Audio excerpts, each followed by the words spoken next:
Welcome to the Poetry Moment, featuring Eamon Grennan's poem, Facts of Life, Ballymoney. I'm Chania Hudson. Poet Eamon Grennan is often compared, and sometimes compares himself, to a painter, dabbing a canvas with an economy of strokes, except Grennan uses words, not paint and brushes. In Facts of Life, Ballymoney, a speaker stands at the window for an hour, watching the rain, the birds, the sea, and offering the reader those images of his small beach town on the east coast of Ireland. Along with the visuals, there are quiet sounds in this poem as well. The rain ticks, the sea swishes, the birds squeak. The images and the sounds combine to precisely render the scene outside that window, a tiny tableau of a rainy day. In his interview on Hoko Polizzo's The Writing Life, Grennan explained that he placed this poem as the first in his new and selected poems collection because he thought it best represented his style and themes. Grennan said of his writing, "My poems try to be saturated yet buoyant.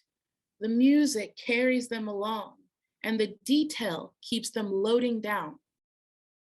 By the end of this poem, readers realize that Grennan has slipped something momentous into this normal, damp day.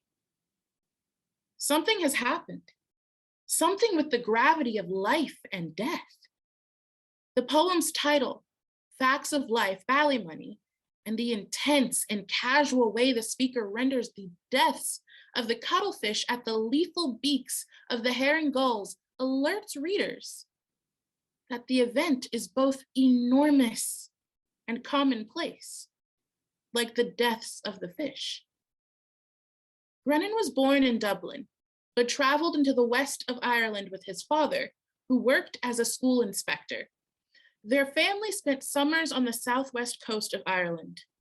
"Those particular landscapes fed me," Grennan said on The Writing Life. For 50 years, Grennan has divided his time between Ballymoney, where he lives in a cottage by the sea, and Poughkeepsie, where he lives in a town near Vassar College, where he taught for years. He has written 10 award-winning books of poetry and a book of essays about modern Irish poetry, and won awards for his translation of Italian poetry. Former National Poet Laureate Billy Collins said, "Few poets are as generous as Eamon Grennan in the sheer volume of delight his poems convey. And fewer still are as attentive to the marvels of the earth.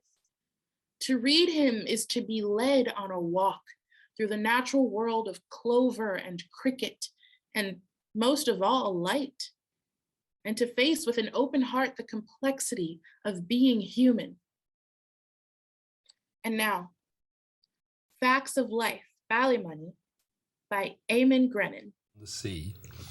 Facts of Life, Ballymoney. I would like to let things be. The rain comes down on the roof. The small birds come to the feeder. The waves come slowly up the strand. 3 sounds to measure my hour here at the window. The slow swish of the sea, the squeak of hungry birds, the quick ticking of rain. Then, of course, there are the trees, bare for the most part, the grass wide open to the rain, clouds accumulating over the sea, the water rising and falling and rising, herring gulls bobbing on the water. They are killing cuttlefish out there, one at a time, without fuss. With a brisk little shake of the head, they rinse their lethal beaks. Rain swollen, the small stream twists between slippery rocks. That's all there's to it, spilling its own sound onto the sand. In one breath, one wink, all this melts to an element in my blood. And still it's possible to go on, simply living as if nothing had happened.